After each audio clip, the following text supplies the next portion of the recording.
Besides being connected with music, Nathan has his bachelor's and working on his master's in music at Illinois State, and I've been his mentor for technology. And his thesis project right now is looking at ways technology that could be used in a classroom of one-to-many with the instructor and students. So this thing fits in very well. Oh yeah. What we have today, to give you kind of a quick overview, is Nathan's going to present how he's using this in a K through 12 classroom setting, and I'm going to show you how I've used it in some of my administrative roles with national organizations for workshops and for planning. So you're going to get, I'm going to provide the counterpoint, and Nathan's going to provide the chords. So I had some fun trying to come up with a playful title for our session. So each one of us are going to tell you a little bit about the setup that we had, demo a few slides that we actually used in our presentation, and then share with you some of the things we've learned. At the end, I sort of polled nationally to see who's using this in music, so I have a few other examples to share of way people are using this in music education, and then a few changes we'd like to see as the turning technology improves. So we're going to start with Nathan. All right. Well, this is the way I use the system. I should tell you that I've only been using it for about 6 or 7 weeks. I wrote a grant through our parents organization at Tremont, and after seeing your presentation this summer at the College Music Society retreat that I went to, and I've been using it for 6 or 7 weeks. Very happy with it. It's, as far as I'm concerned, the only product to be used like this, and I'm going to show you real quick how it's made my life vastly improved my classroom situation. So before I had TurningPoint, this is kind of how things worked in my class. I'd give a lecture, which also has a rehearsal inside it. It's also a choir, but we try to teach some general music, notes, also all the basics of music, the elements of music. Try to combine that with a chorus because that's what the community wants.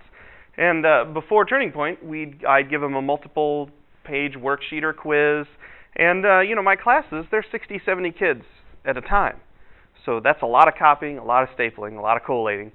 We're on something called block scheduling, which means I don't see them every day. I see them every other day for an amount of time. So it would take several days to complete this kind of thing. And those worksheets are never exactly what you want them to be. And sometimes you don't have time to make up your own to be exactly what you want to be. So they take several days to complete, and believe me, they take several days to grade. That's no fun, but it's got to be done because if you don't grade your papers, your students don't feel accountable, and they'll just write down anything. So that was a hassle. You do it because you need to assess, but it wasn't as much fun. So again, I only saw them a couple times a week, and I try to do this with all my classes. I got 5 choirs. Do the math. That's a lot of paper and a lot of time. And I have an 11-month-old daughter who, has really taken over my attention once I get home. So, hey, I need something that's going to save me a little bit of time. So, let's see, we'll go to the next slide. Thank you. This is how I use it. We do quizzes in teams. My grant was for 30 clickers.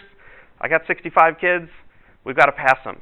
We've got to. I put together 2 participant lists, and we get done. One set of students does the quiz. They pass the clickers. We change the participant list. The next set.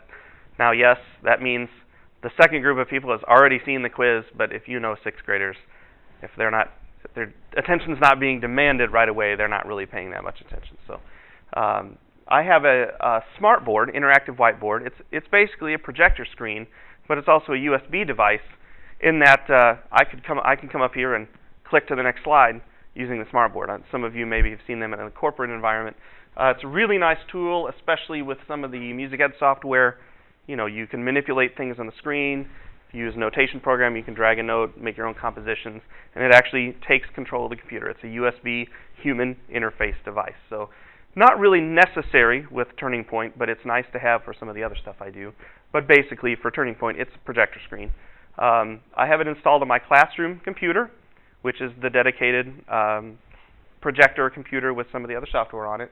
And I have it on my laptop because that's where I author most of the presentations and things. So And in my situation, my clickers are coded for each student. I have a list that I put together, and I took a black Sharpie and numbered the clickers 1 to 30, and each kid is assigned a clicker, so I know exactly who's responding and what their response was. So, and now some of you are going to get a chance to be a 6th grade music student for a moment. Go ahead. Obviously, 5 lines, 4 spaces on the musical staff. This happens to be the treble clef. The 5 lines, E, G, B, D, F. 4 spaces, F, A, C, E. We always go from bottom to top. So try to remember that. I'll give you a few hints if it's not the easiest thing in the world for you. We can go ahead and go to the next slide. And this is what I do with my 6th graders. This is kind of a short lesson and a short check of understanding real quick. You can see graphically represented there, in case you were wondering. Those are the 5 lines and the 4 spaces on the treble clef. So we can keep going. And now you get a chance to answer. That's the 3rd space up. And remember, the acronym was FACE. So the 3rd letter in the word FACE is yes. Anyone else? Anyone else? I'm sorry. Go 740 or go 74 go. Just in case. We'll wait for a few more just for fun. See if we get any more. And my students like the little response counters and stuff like that, but yeah.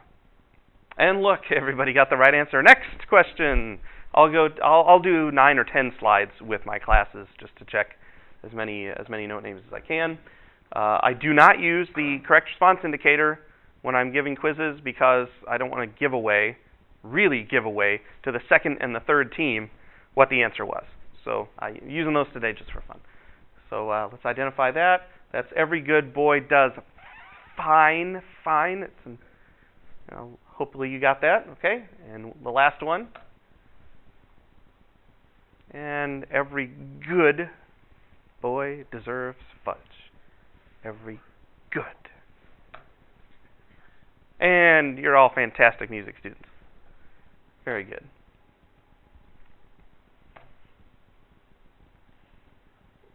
All right. And here's just some things, and again, I've only been using it 8 weeks or so. Before clickers, written quizzes, nice. After clickers, they love doing it. They ask me every day when they come in, is today a clicker day? Is today a clicker day? And I can say yes or no based on whatever. For me, teacher efficiency took days to grade papers before, even with some help. And after clickers, I can give them their little sheet the same day. I can give them a printout the same day.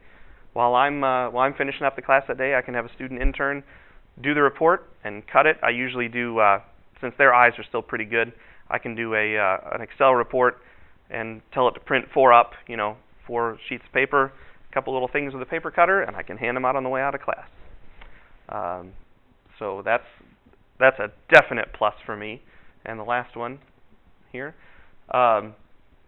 This is probably the convenience factor for me really is the fact that I can keep the kids accountable, and grading just happens like that. But I think future down the road for me is going to be the interactivity that this provides for my classes. Before the clickers, assessments were boring and tedious. Now the students look forward to demonstrating their mastery. It's really nice to have that. And later slide, I'll share with you, hey, interactivity, true interactivity in a class of 65 12-year-olds without chaos, that's valuable. That's super valuable. So that's kind of how I've used them in the last 8 weeks. Really excited about the future.